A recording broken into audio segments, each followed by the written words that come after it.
Hello, I am Zinfogel. Alright, ladies and gentlemen, we got some serious catching up to do. Believe it or not, I have 3 scripts for discussion videos ready, but I have to sit down and record. However, the Signasu Johto trio is departure is upon us. So, I wanted to push this through my queue in the hopes it will help someone do last minute poll decisions. I don't know. Well then, let's get started. First up, we have Signasud Ethan and Lugia, a flying type Master Fire Striker. Finally, I can stop huffing the anniversary Steven copium. Assessing Master Fire Strikers is difficult for me because of my paradigms. Like, Master Fairs are not necessarily better than regular strikers. Sinnoh Serena is stupid, yes, but fundamentally, Master Fairs only have an extra passive tacked on top. However, most people specifically save for Master Fairs, so I end up encapsulating them in their own circle. With all that said, I think Signasud Ethan is really good. Debatably comparable to Signasud Lucemin, but he's below Signasud Serena. Ethan is incredibly versatile, and I think he has an exceptionally strong one-fight kit. But in regards to the metagame at large, Flying Zone feels less oppressive than Psychic Terrain and Dragon Zone. I am not saying Signasud Ethan is weaker because he has to run Anniversary Skyla. She is a very strong unit in her own right, and she lets Ethan perform extremely efficient clears. But Flying Zone themes have their share of issues. They lack ramping, the striker has to hard carry DPS, the archetype is not nearly as brainless. Meanwhile, Signasud Serena can do 4k point clears. I am going to link Ropalme's clear in the description if you want to check it out. But I haven't seen Ethan do something of that caliber yet. 1-5 Serena is also stronger than 1-5 Ethan if you examine them more carefully. But the thing about Serena and Glusamin is that the line gets blurry because they have to contend with 6-star EX Cyrus and 6-star EX Giovanni respectively. For free-to-play strikers, they age like fine wine. Ethan has less contention because he's miles ahead of his flying type brethren. So let's check out Ethan's kit. Lugia's stat spread is solid all around. Ethan is very tanky, about as bulky as Signasud Red sans the self-applied debuffs. Ethan's bread and butter is Aeroblast. This move is interesting because it has an improved critical hit ratio. If you buff Ethan by +2 crit, Aeroblast always lands critical hits. That broadens the number of supports you can bring for Ethan.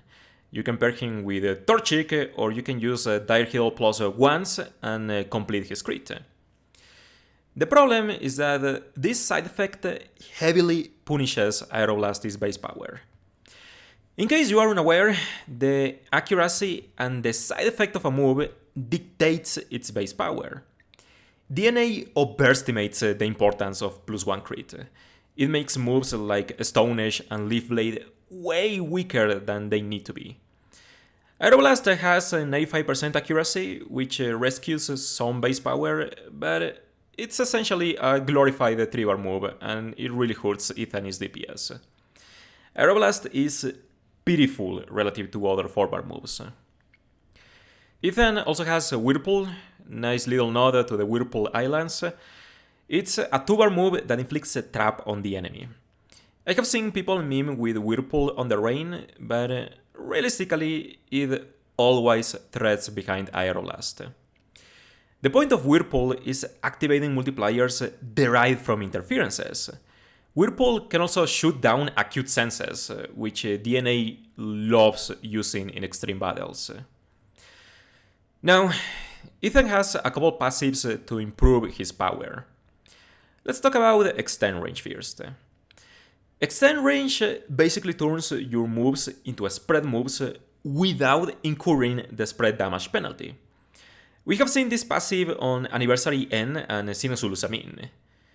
When Aeroblast is allowed to hit multiple enemies, its DPS skyrockets. Extend Range also allows Whirlpool to spread Trap to the entire enemy field. Notice Ethan's 2-5 grid has Fall Fighting too. Ethan's standard rotation involves using Whirlpool turn 1 to deliver a Fall Fighting boosted Aeroblast afterwards. Extend Range changes how we can play Ethan. He is very comparable to Sinnoh in that he can play for heavy DPS, but Ethan doesn't have to pay a sync tax, unlike Lusamine. He can afford a 6-star EX support buff to abuse Extend Range to its fullest. Ethan's master passive is Johto Spirit. It boosts special move damage by 20%, and the boost increases by 15% per Johto theme skill on the team. It also reduces special move damage by 25%, and with a small increment per Johto theme skill. Johto Spirit enhances Aeroblast, and it improves Ethan's special bulk to a respectable level, while helping his tank. Unfortunately, Ethan's best partner is Anniversary Skyla, who doesn't boost Johto Spirit. One of Ethan's issues is self-sufficiency, but there are regional supports who can help with that. Namely Sinnoh Kris, who has her own Johto master passive to boost Ethan. Faulkner activates flying theme skills. Custom Jasmine is arguably better for special defense debuffs. You could also run Sinnoh Morty. Lyra also has good buffs for Ethan. Outside the supports, Ethan's regional cohesion kinda sucks. It's mostly for cute but impractical applications. You could use him to boost Overheated Silver, also Karen, because Whirlpool spreads AoE Trap to activate the Fall Fighting 5. But if your lineup is not built to draw Ethan's potential, his DPS issues will become apparent. So, Ethan's moveset has X special attack. A little slow ramping, but serviceable. Ethan's trader move is complex. It has a 50% chance to lower the sync countdown by 1. That would be lovely for fast ramp get-ups, but you cannot depend on that chance. It also buffs accuracy by 1, so it fixes Aeroblast and Whirlpool misses. It also adds Sure Crit. This is an important perk because Ethan's base kit doesn't have innate crit buffs. You have to buff Ethan's crit if he means to launch continuous attacks. But since Aeroblast can get away with +2 crit, you can use the Sure Crit for Ethan's nuke. That's a selling point. Ethan has a reliable nuke. Lastly, Ethan's trainer move adds 3 special move up next stacks for a solid damage bonus. However, Ethan has this passive called MP Regain 9. When Ethan attacks or sinks, he recharges an MP for all his actions. This little passive right here changes Ethan's dynamics entirely. Ethan has a hit and reload playstyle, sort of like a Summer Gloria. Ethan doesn't need to buff crit because the idea is that he can rotate his trainer move to recharge Sure Crit. MP Regain 9 also has immeasurable value for Valevilla climbing. I know that mode is there, but I am contractually obligated to mention it whenever I can. So, the last time we saw a kit of this nature was Custom Gosma. If Bosma misses Dynamic Punch, Tenacity compensates with a stronger attack afterwards. For a brief reminder, Move Up Next increases the damage of your next attack by 40%. It stacks up to 10 for a 400% damage increase. So, when Ethan rotates a special move up next, his next attack becomes 120% stronger. You might think it's better to rotate his trainer move rather than hammer Aeroblast relentlessly. However, since both men released, we have a better understanding of the nature of Move Up Next. I am not going to get too deep into how Pokémon Masters calculates damage. Frankly, I would be a terrible math teacher. But basically, Special Move Up Next is additive. That means it gets diluted into other multipliers, such as Critical Strike 2. 3 Move Up Next stacks are worse than attacking constantly. All logic dictates it should be better, but because you attack less, you score worse damage rolls on average. You don't have to believe me. If you have Ethan, you can test it yourself. Give him Critical Strike 2 as a lucky skill and do a couple runs. One where you spam Aeroblast and another where you rotate his trainer move. And just compare the numbers. On average, constant Aeroblast wins. The exception occurs when Ethan procs Bronze Gain 2. That's a 30% chance to add a Special Move Up Next stack when he uses his trainer move. One Aeroblast with +4 Special Move Up Next is better than a couple Aeroblasts. But you are depending on a 30% rate. So, on average, constant Aeroblast still wins. When Ethan released, a lot of people got baited by his trainer move. It doesn't make him stronger per se. It just combines the force of a couple Aeroblasts. But you see, that can be quite powerful. One of my favorite Move Up Next tricks is storing stacks until another increment, like a 630x support buff. Instead of throwing a washed out Aeroblast, you can spend a turn storing Special Move Up Next stacks to deliver a much stronger Aeroblast after a boost. Continuous Aeroblast versus Ethan's trainer move is more important to know for Legendary Gauntlet, but Ethan's trainer move strictly improves his play in Champion Stadium. Ethan's Sync also has an interesting interaction with MP Regain 9. You can use Ethan's trainer move pre-sync, have Ethan sync, and quad Q his trainer move again for +6 Special Move Up Next stacks. With that trick, you can stack the equivalent of a 630x support buff while benefiting from Ethan's sync damage. MP Regain 9 also improves Ethan's dual strike cohesion. If you are low on gauges, you can rotate Ethan's trainer move and allow Ethan's partner to consume gauges instead. I am not the biggest fan of Ethan dual strike. It's something you do because you don't have 630x, Sinasud Kris, or Flying Zone to truly optimize Ethan's output. An okay Ethan dual strike core is Faulkner plus New Year's Lance. You could also do Sinasud Kris plus Archie. The most optimal core is probably Anniversary Steven plus Anniversary Skyla, but the output is hardly comparable to Ethan at his peak. Lastly, Ethan doesn't have an innate sync multiplier, but he has brain power as a passive. The more Ethan buffs a special attack, the better the nuke. Easy multiplier, but Ethan cannot maximize a special attack quickly unless you greet him with a Grand Entry 2. And even then, he favors offensive support. So, Ethan's kit design is very reminiscent of Sinasud Lusamine. I am going to get ahead of myself a bit. Ethan at full investment has one of the strongest striker nukes in the game, which he can sure crit, but if he plays for that, he doesn't get to enjoy the potency of extend range. The difference lies in the fact that Ethan doesn't have to nuke, and Special Move Next lets Aeroblast hit stronger ranges than Prismatic Laser. So, much of Ethan's criticism comes down to compositional value. Ethan is stuck with Anniversary Skyla, who is mostly nuke with some wishy-washy utility. Ethan needs offensive support. Sinasud Lusamine, on the other hand, has Bianca, who can anchor Lyra as third and play for turbo ramping. Assessing who is better between them both feels like a waste of time. It ultimately depends on which units you have available how you prefer to clear stages, and who you like using. What I like about Ethan is that you can adjust how much investment he needs depending on your tools. If you have a 630X 35 Anniversary Skyla, I wouldn't bother racing Ethan.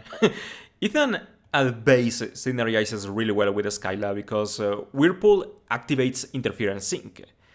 Skyla deletes center and Ethan obliterates sides post sync.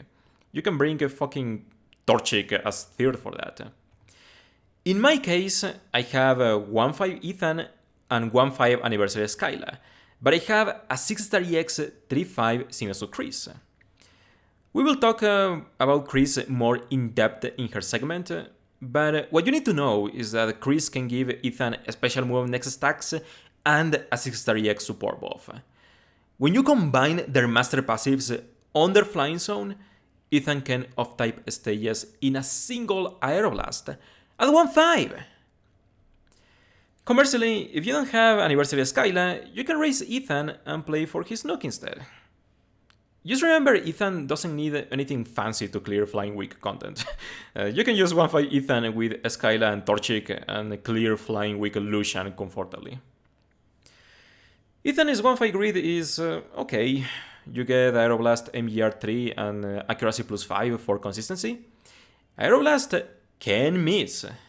Ethan's trainer move buffs accuracy, but his more advanced grids cannot afford the Aeroblast accuracy tile, which matters in aggressive rotations. Ethan also gets some Whirlpool tiles, but he doesn't have incentives to cast a Whirlpool at 1.5. Aeroblast deals more damage than Trap Recoil. Whirlpool is handy to enable multipliers for others, though. 2.5 gains Fall Fighting 2. It's a 20% damage boost when a target is afflicted by Trap, Confusion, or Flinch. Now Ethan has a reason to use Whirlpool. At this stage, Ethan wants to change his rotation to using Whirlpool turn 1 and prepare Fall Fighting for later. Just don't use his trainer move before casting Whirlpool. You want to conserve a special move next stacks for Aeroblast. Ethan also gains some rain passives, because in this house we reject Lugia's psychic typing, but this is a bid to entice you into pairing Ethan with Sinnoh Kris. They synergize well, but not because of Ethan's rain passives. These don't enhance Ethan's damage. They are utility, so you can ignore them. Speaking of utility, Ethan also gains trainer move Fleet Feed 1. It's a means for Ethan to generate gauge. Extra special attack MPR2 is mostly useless.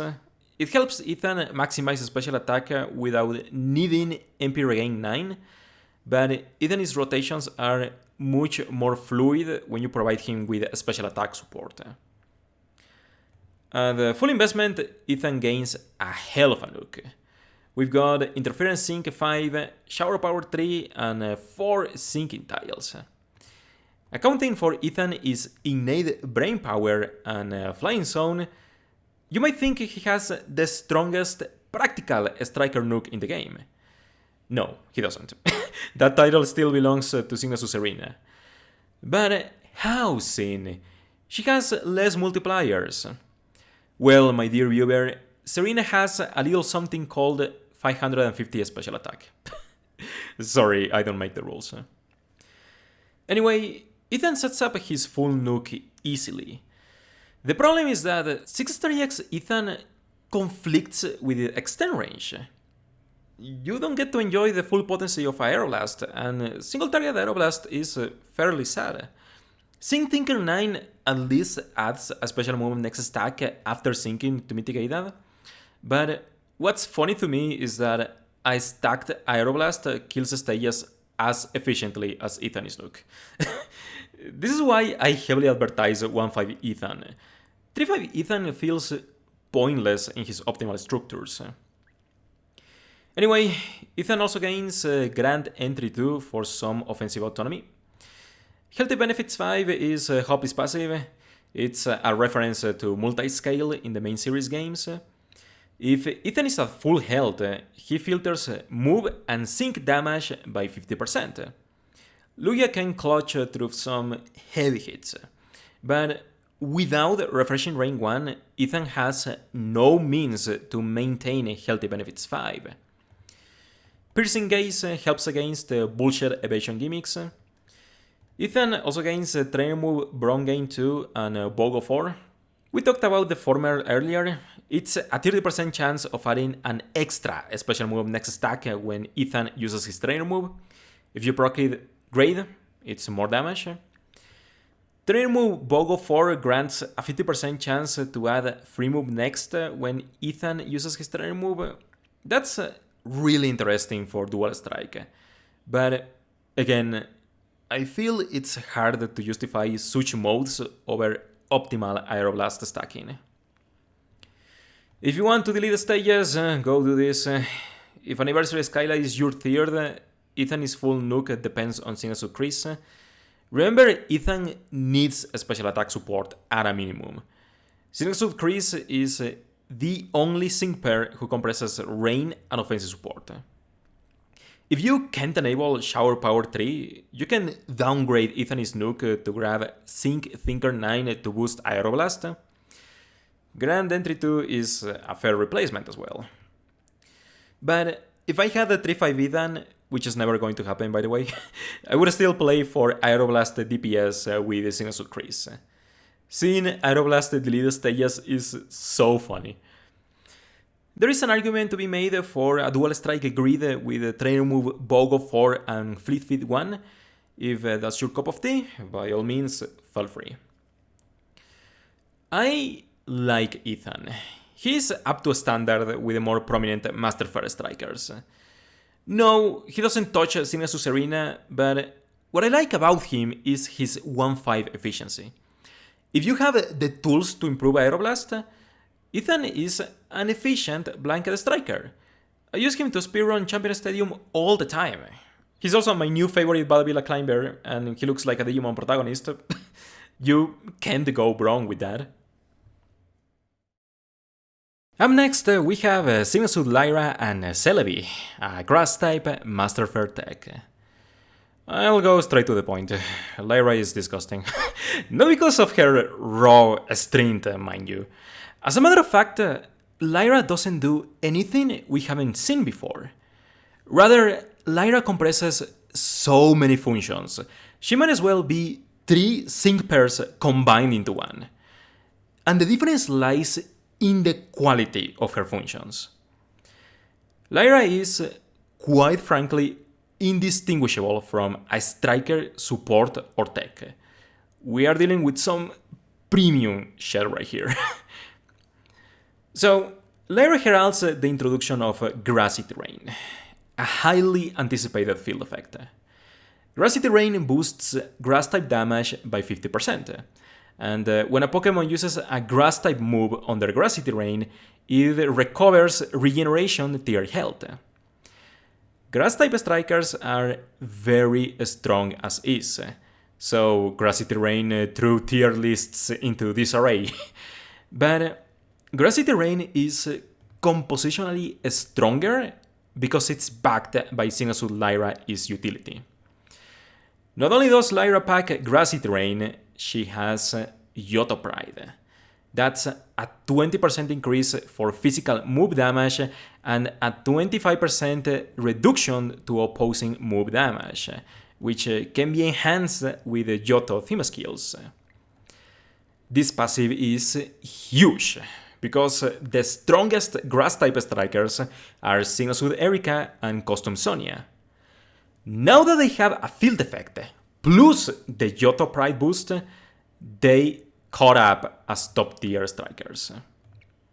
Grassy Terrain is just as potent for special Grass-type strikers. And remember, your tank gets to enjoy the physical damage filter from Yoto Pride, which Grass-weak stages tend to fixate on.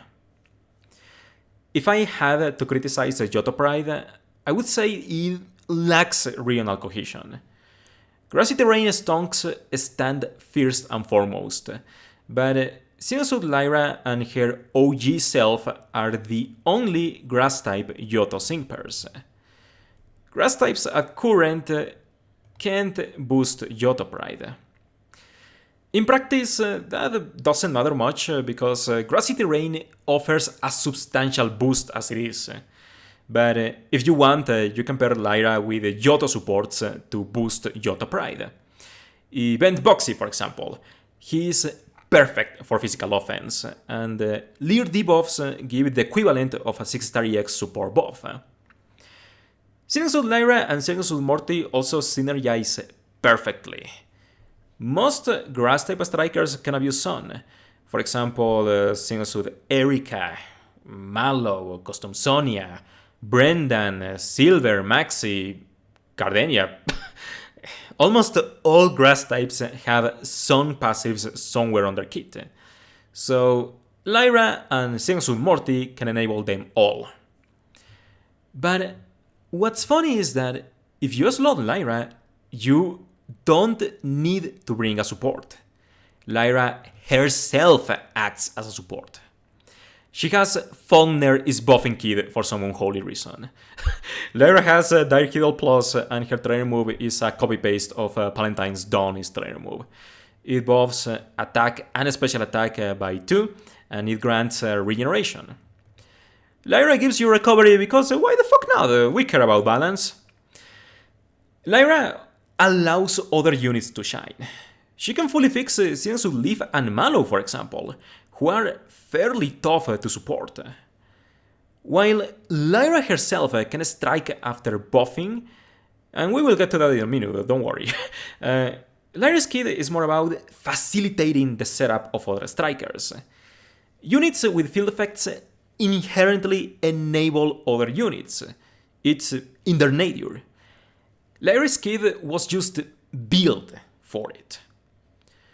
One thing about Lyra's buffing kit is that it's a little slow for her pace, so it adds pressure to her rotation. Lyra buffs +2 stats at a time, and she's already preoccupied with casting Grassy Terrain. Lyra is fine for topping off stats, but I personally don't like playing her as a pure support. And the reason for that is Grassy Glide. Any real boomers in the chat? So, Grassy Glide is your run-of-the-mill 3-bar move. It's got average base power, nothing worth riding home about, but it's serviceable. However, when Grassy Terrain is active, Grassy Glide doesn't consume gauges. Lyra plays a little like Lucas. She liberates her gauge consumption, which skyrockets her dual strike cohesion. She can spam Grassy Glide unpunished. And what's hilarious is that Lyra improves move gauge on her own thanks to Turbo Turf 2. When Grassy Terrain is up, the move gauge charges faster. Lyra's gauge support is somewhat lacking, but Grassy Glide doesn't cost gauges, so it doesn't fucking matter. Oh, but I saved best for last. Lyra complements Grassy Glide with the absolutely disgusting Hassling Hit 9. When Lyra attacks, she inflicts flinch, confusion, and trap. 100% of the time. Guaranteed. I don't even care about confusion and trap. Let's focus on the 100% flinch for now. The last time something like this happened was Sinasu Cyrus. Well-played sleep automatically wins stages, because enemies incapable of attacking might as well be dead. This strategy is so powerful, units whose only purpose is to stagger enemies find use, such as Ramos. With a basic understanding of the turn order, you can time Hassling Hit to permanently flinch lock enemies and stop damage all together. But what's interesting about Hassling Hit is that it's an added effect. Grassy Glide cannot flinch by itself, so the passive adds the property. What ends up happening is that there is a small delay until the game registers that, yes, Hassling Hit has to proc.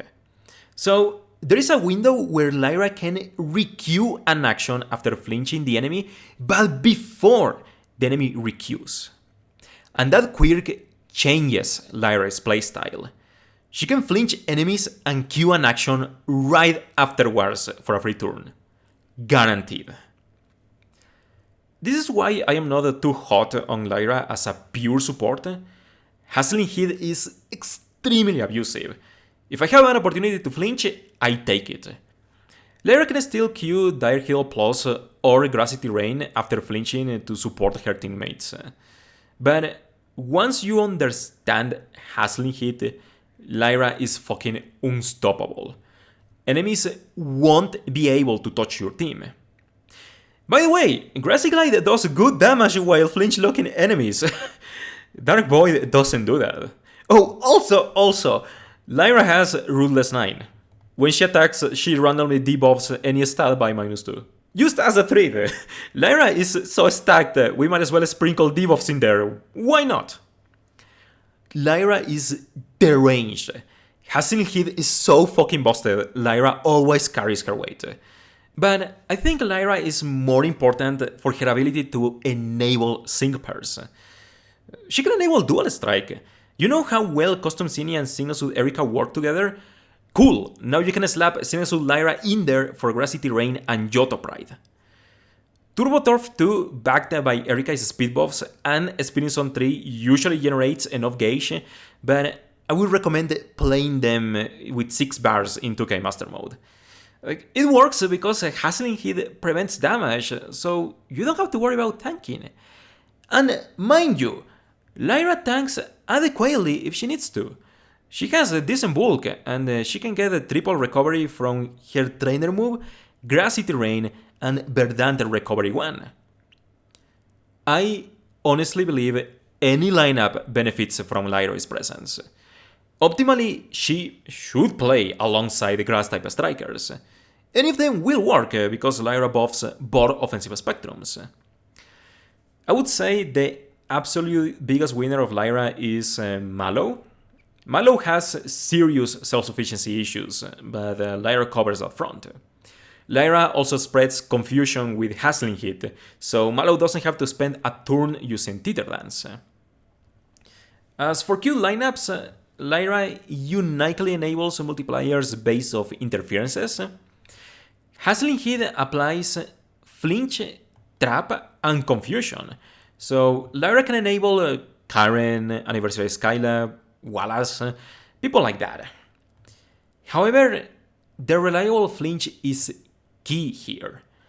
Lyra is the only unit in the game who guarantees flinch multipliers without the aid of a champion stadium parameter. Lyra is a very good support for Lycia, Lysander, BP Zinnia, Holiday Skyla, etc. Lyra performs so many useful functions. She's borderline immune to criticism. Her only flaw is that she cannot perform all her actions at once. If Lyra wants to solo strike, she needs offensive support, so she doesn't spend too much time using her trainer moves.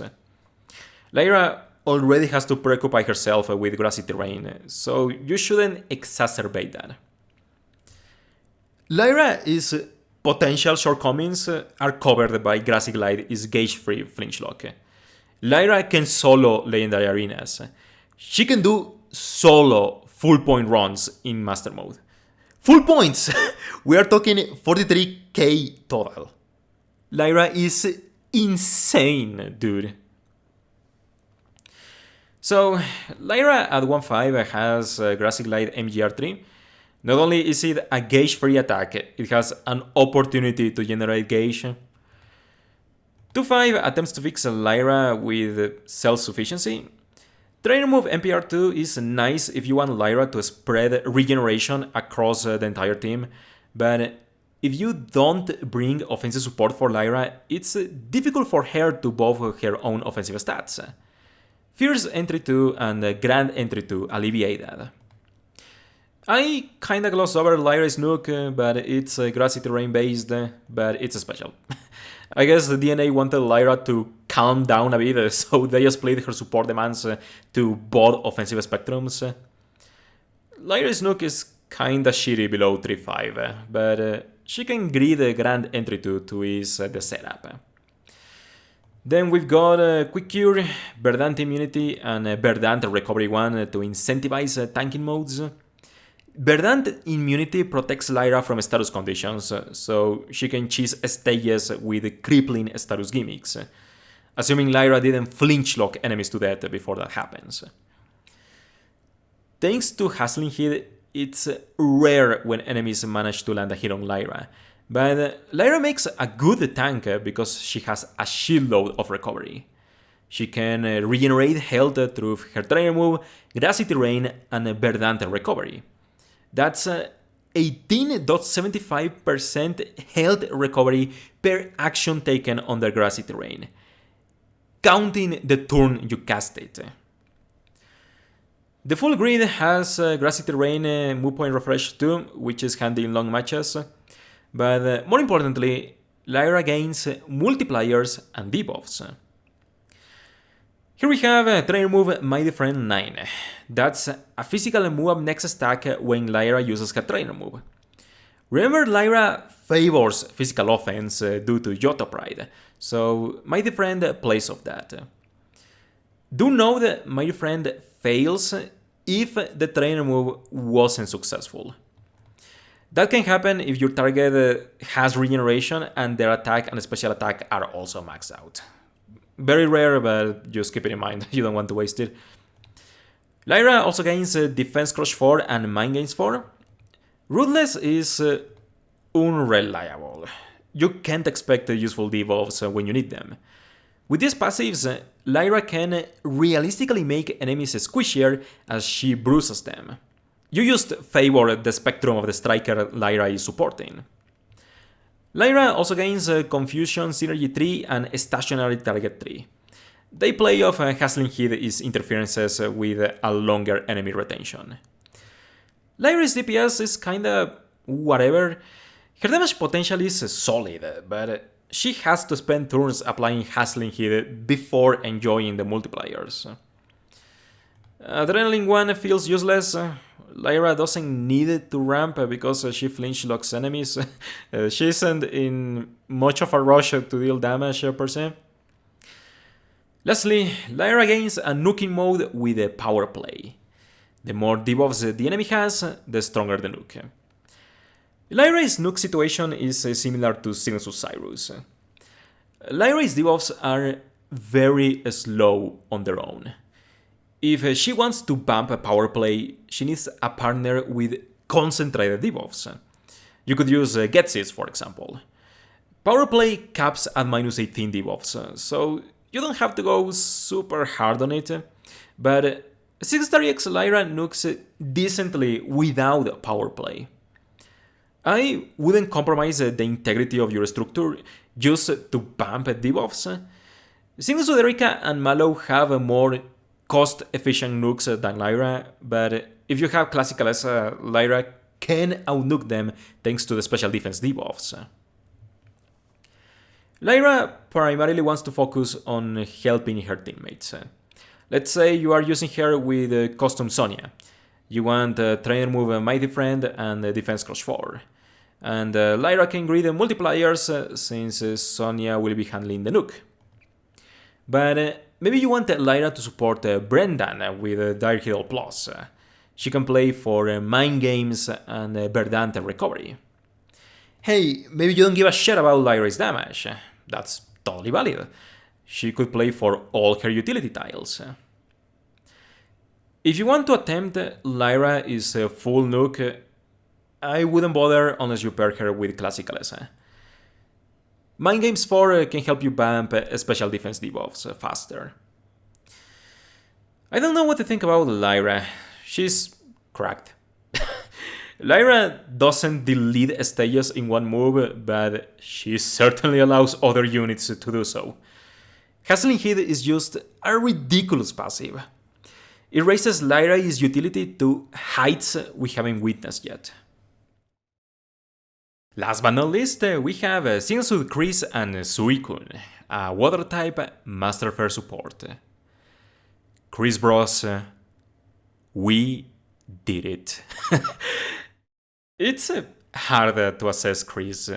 People were expecting a lot out of the first Master Fair support, and a good amount of people were disappointed with Kris upon data mine. I try to be impartial to the best of my ability, but I do think Kris is amazing. Her buffing kit has flaws, yes, I am not going to deny that. However, when you consider her advantages, I think she's deserving of the Master Fair title. When looking at Suicune, the first thing that pops up is Rain Dance. But let's put a pin on that and return to it later. I want to talk about Kris' trainer move first because it's a lot more important for her. Kris' trainer move buffs +2 special attack and +1 crit for the party. That's right, DNA gave Torchic his trainer move to a Master Fair. It's that good. Anyway, Kris has an NPR2 on her 2-5 grid, so she can fix any special striker, which is not something new. We have seen similar buffing kits with Custom Jasmine and Custom Lily. But here is the key difference. When the weather is rainy, Kris' trainer move gives the entire party a special move next stack. This little perk right here is what makes Kris the support she is. Kris not only facilitates special offense, but she bumps it. She plays similarly to Sinnoh Dawn. Kris' increments don't have to limit themselves to rain. Kris fits really well in Psychic Terrain and Dragon Zone team compositions. With her buffing efficiency, she can bump Bianca, Lance, Lyra. Kris can fix Sinnoh Ethan is Aeroblast. Any source of special damage can benefit from Kris. There are a couple consequences to this playstyle, however. If Kris wants to give her teammates a special move next stacks, she is obligated to cast Rain Dance turn 1. Some rain abusers feel pressured into attacking earlier because of that. And an unintended side effect of the special move next animation is that it eats away a Rain's lifespan. Kris has Ingwe's issue where Rain dies much earlier than you would expect. If Kris casts Rain Dance turn 1, there is a chance Rain will wear off by the time you reach your Nook. It's awkward. Kris wants to use Rain as soon as possible to improve her trainer move, but if she uses it too early, Rain won't be up by the time you sink, which matters for Rain Nookers. There are a couple of ways to handle that.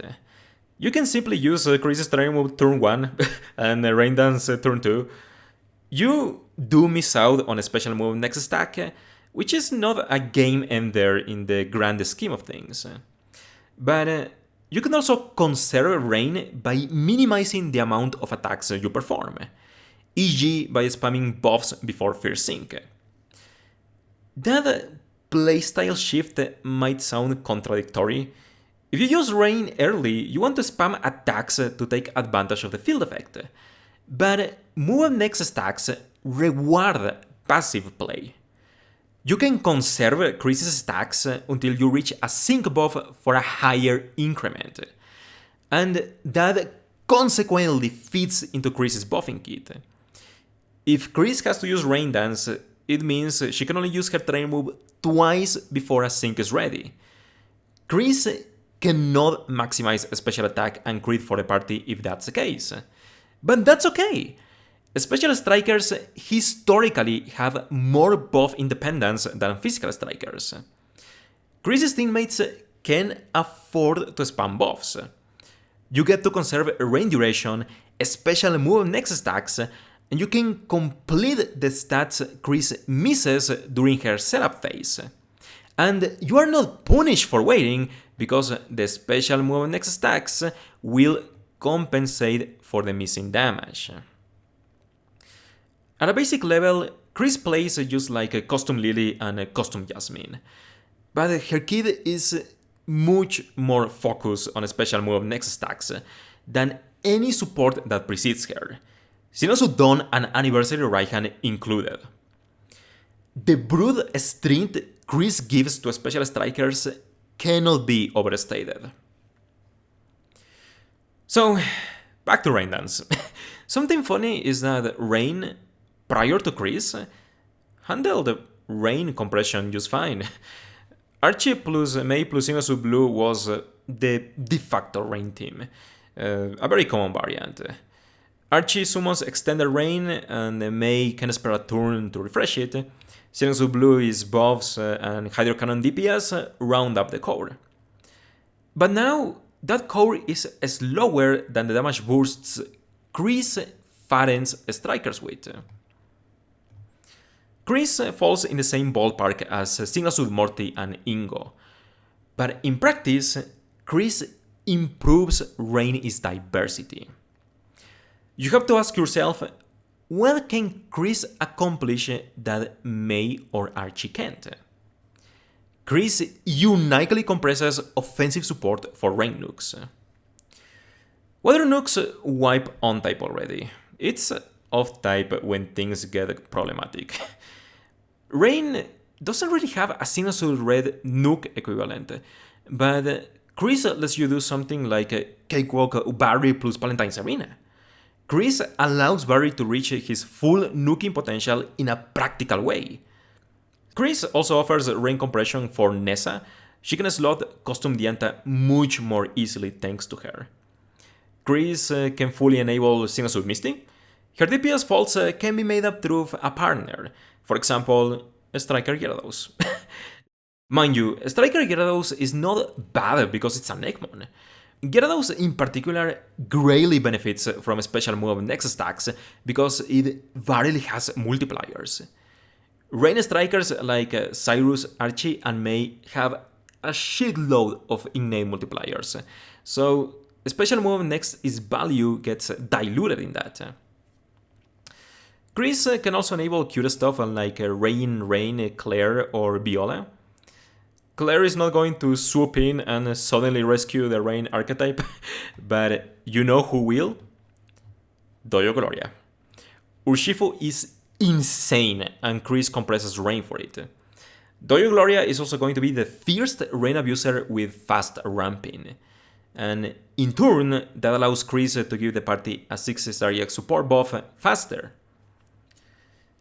I know that Rain's pedigree is comparatively weaker to other field effects, but what I need you to understand is that you cannot view Kris exclusively in the terms of Rain abusers. Kris is not good because she has Rain.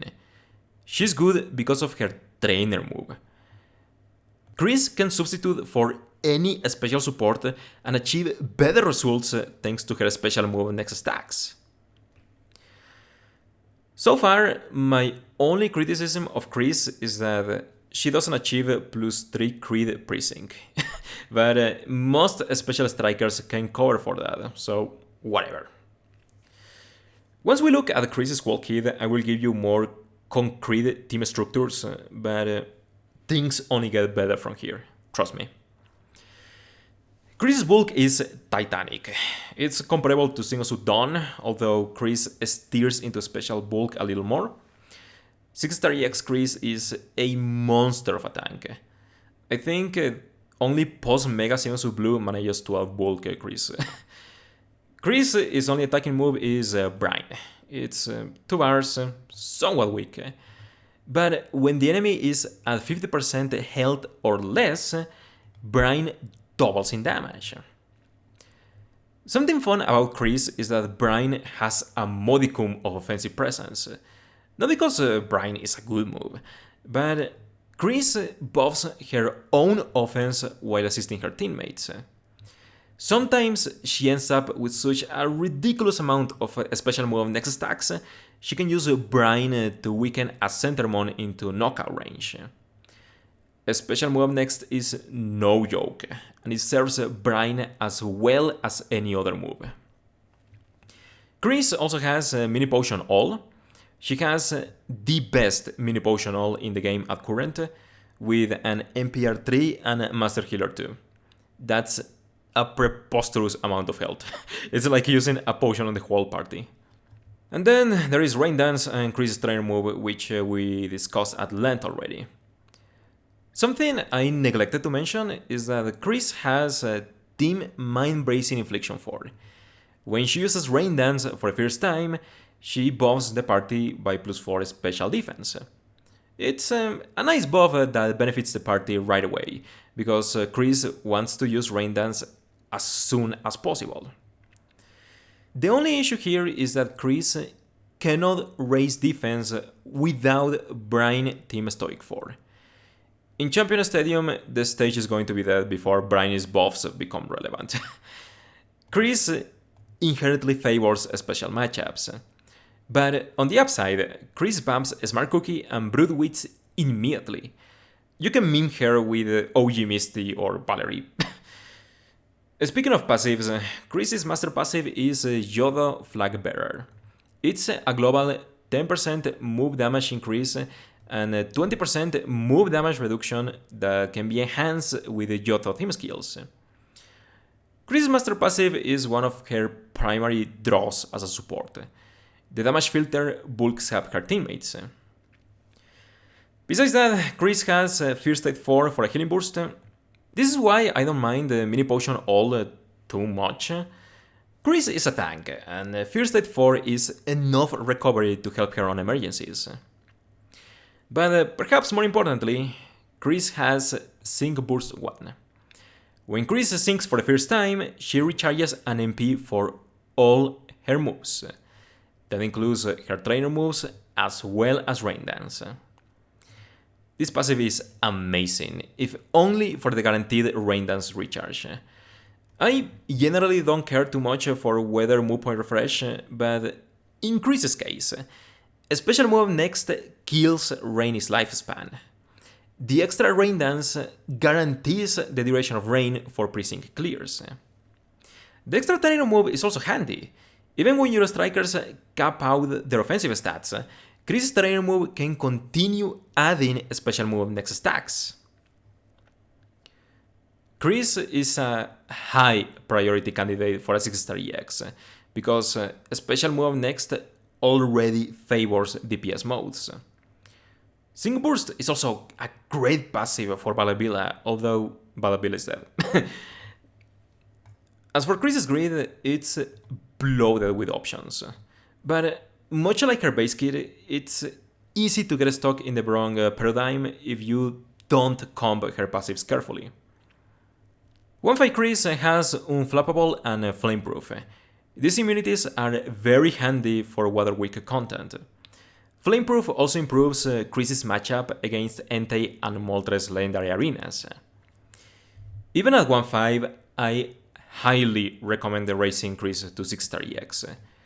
She may not have NPRs on her 1-5 grid, but she can use a Sync Burst anyway. 2-5 has great tanking passives. I find myself using Endurance often. In pre-sync contexts, Kris usually never has time to use a mini potion at all, but that's okay. Suicune is so tanky, it will hang on even after multiple enemy attacks.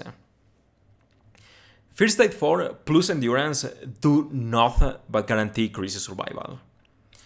Kris also gains a Natural Remedy. Usually you won't have energy for it, but it's handy. Then there is the trainer move point refresh too.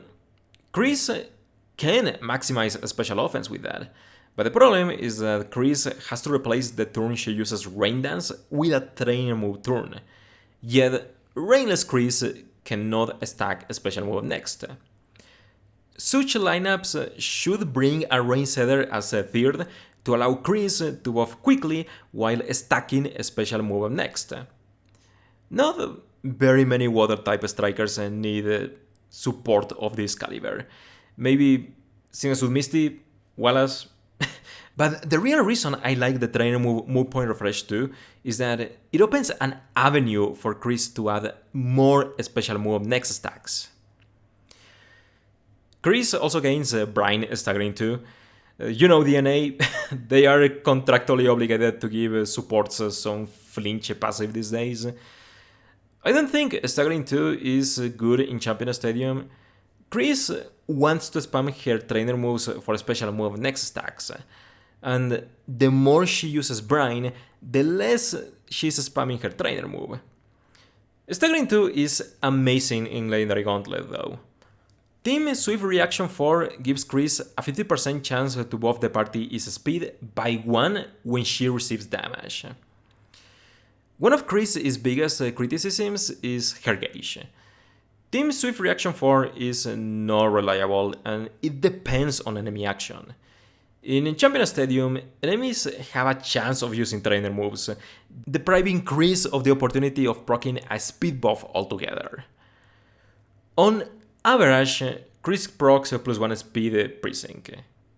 But yeah, her gauge could be better. Kris has a more direct means of recharging gauge with Mini Potion All Lockstep 9. If all your party members are alive, Mini Potion All recharges 3 gauges. It's an option.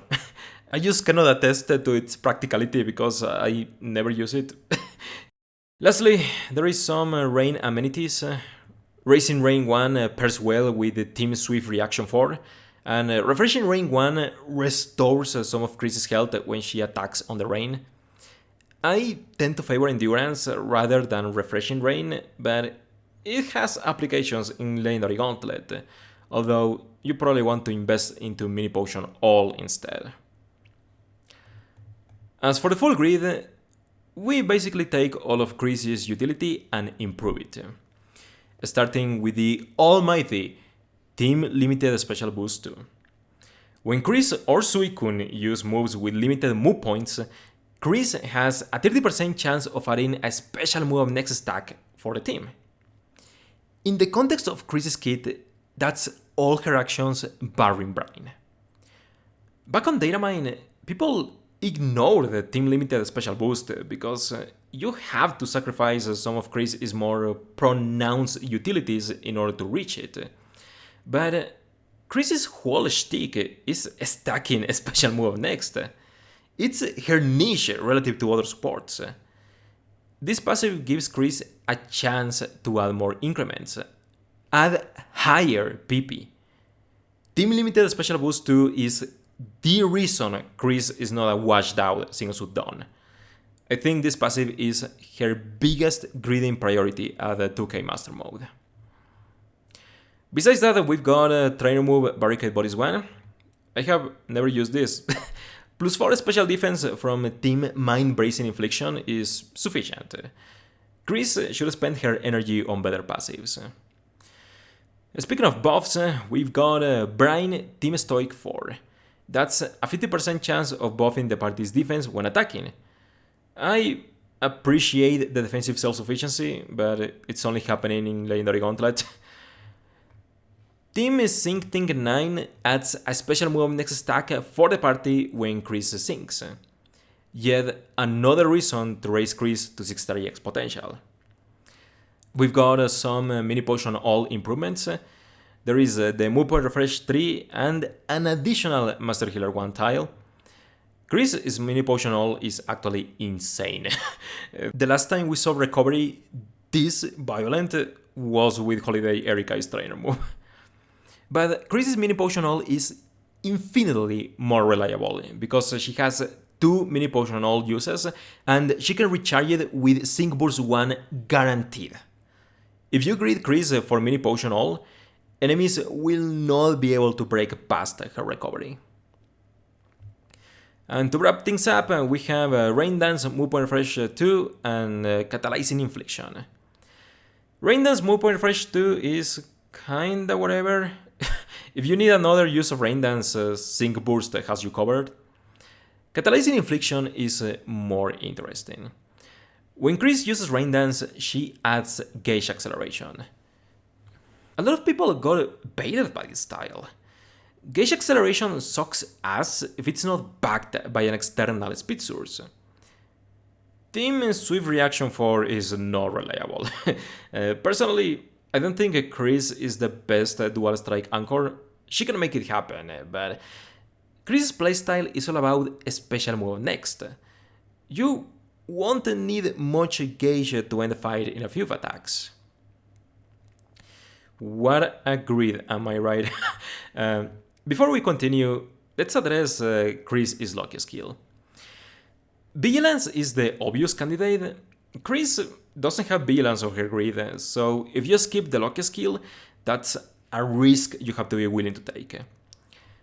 I think Kris plays really well with Adrenaline 1. Team Swift Reaction 4 ruins Quack use. I prefer finishing stages in one sync, but if you go for second sync, Adrenaline 1 will guarantee you get there on time. Kris also has a good play with Headstar 1, that's my personal favorite. It has obvious fast ramp synergies with Zinfogel and Dojo Gloria in the future, but the reason I really like a Headstar 1 on Kris is that it allows you to click your sync move one action earlier. And that's huge for gauge conservation. Headstar 1 also forces Rain to stay alive a little longer. Field effects like Rain don't run out when their timer ends.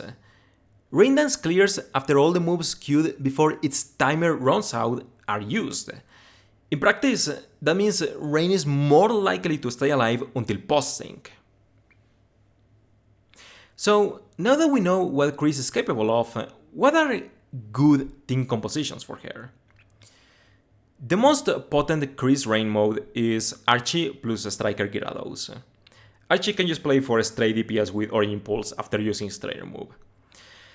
Archie plus Cyrus is about as efficient, but Striker Gyarados is better because it activates Water and main character theme skills.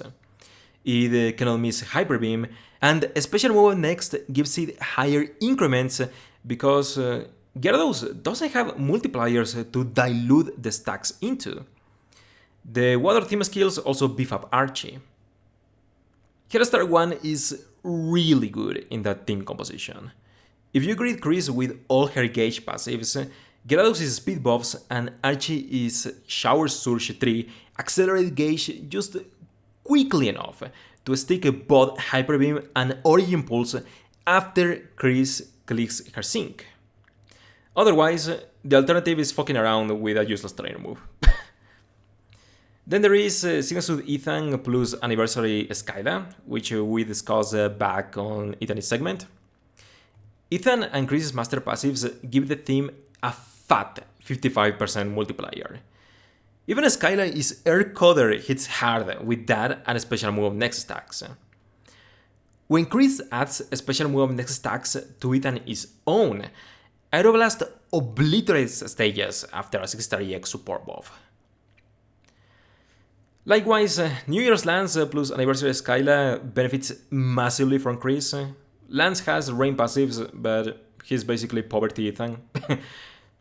Another big winner of Kris is Claire. Claire has severe issues applying all her multipliers. Her DPS depends on Paralysis Synergy and Rain. So her best team composition used to be BP Surge plus Archie. But thanks to Kris, Claire can instead compress Paralysis and grid Dragon Zone for maximum PP. Kris plus Claire plus Lucas has excellent theme skill synergy, and Kris' special move next stacks benefit Lucas. The only problem is that Claire has to choose between Dragon Breath Hostile Environment 1 or Draco Meteor Accuracy plus 10, because the team cannot facilitate both. So pick your poison. Alternatively, you can bring Zinnia or Lance over Claire, same difference. Another strong team for Kris is Sinasulusamin plus Bianca, especially if you have a random Headstar 1 for a fast ramp. Both Bianca and Lusamin appreciate a special move next stacks, but Bianca in particular loves Kris' buffs to cap out store power and engage DPS earlier. You can use Kris to support virtually any special striker. Anybody looks competent with a special move next stacks. A trick I saw that I really liked is pairing Kris with a mixed striker.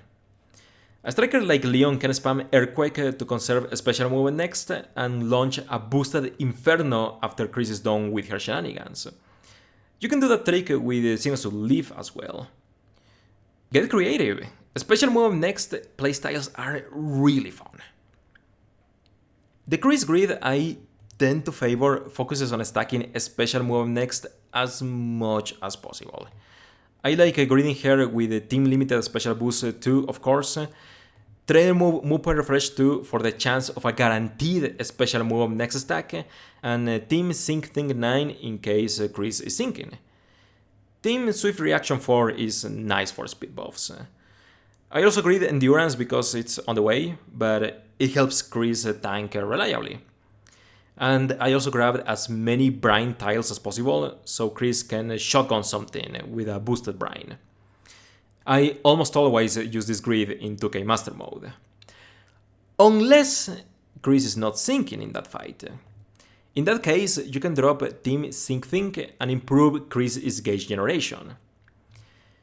If Kris has to generate a lot more speed, she's forced to grab both Team Swift Reaction 4 and Rain Dance Catalyzing Infliction.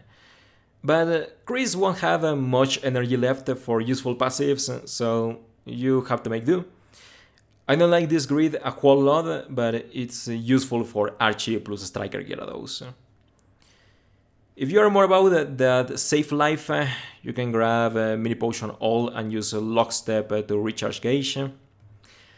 Lastly, I would humor a Brine utility mode for Legendary Gauntlet.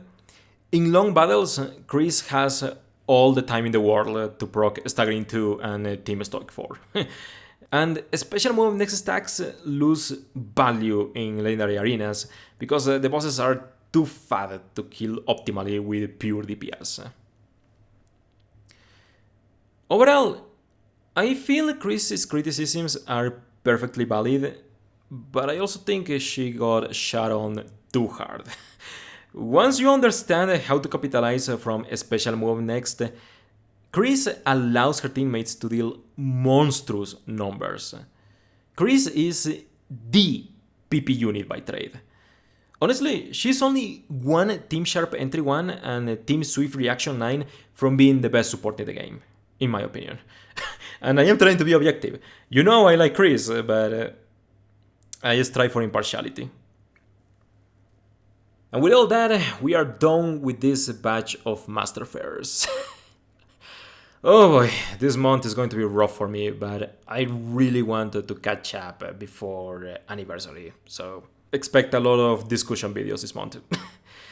Thank you for watching, take care, and I hope to see you another time.